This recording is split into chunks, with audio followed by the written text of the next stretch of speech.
Hi, this is Sheena Alexander here. Today I want to talk to you about being a Christian single.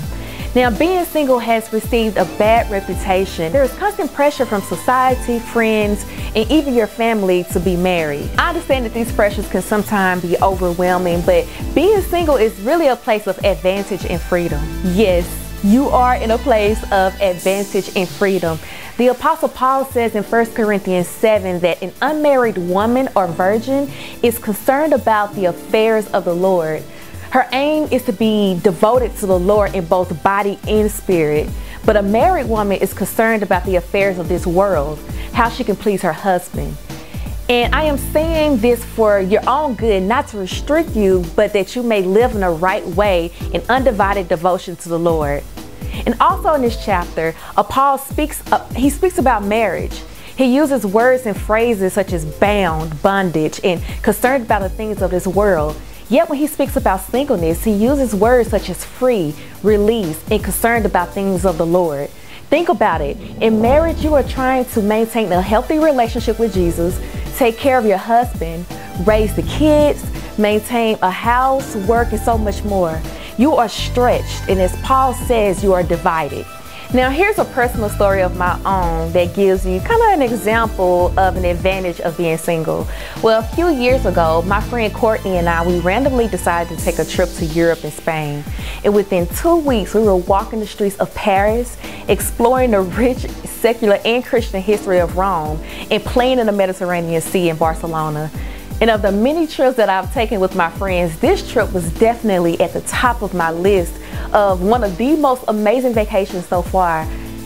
I'm not sure if I would have been able to take a $3,500 2-week last minute trip of this magnitude had we been married. Because you are a single woman, you can devote more time to God. You may have fewer ties stopping you from serving Him. So redirect your focus from trying to find a man to growing in your relationship and serving God. Now, God wants you to focus on Him, and I can't think of a better gift to give your future husband than a woman who is wholeheartedly devoted to Jesus. Now, God is concerned about His glory in you. And Matthew 6 says that the Father knows what you need before you ask Him, and God is always ahead of you. And there is no need to stress out about when your man is coming, because God already has a plan for you. Now, if you have a desire to be married and you're praying for a husband, it's not a sin. But while you're waiting, fully embrace your singleness, because once you're married, you are bound. Happily bound, of course, but in every season of life, there's joys and pains.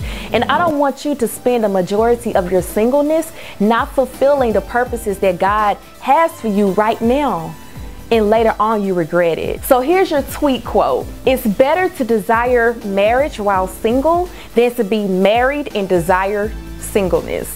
I hope this encourages you to embrace your advantages and freedom as a single Christian woman. I want to hear from you. What have you found to be an advantage of being a single Christian woman in your life? Now, the fun really starts after the episode at SheenaAlexander.com. So I want you to go over there and leave a comment now. Did you like this video?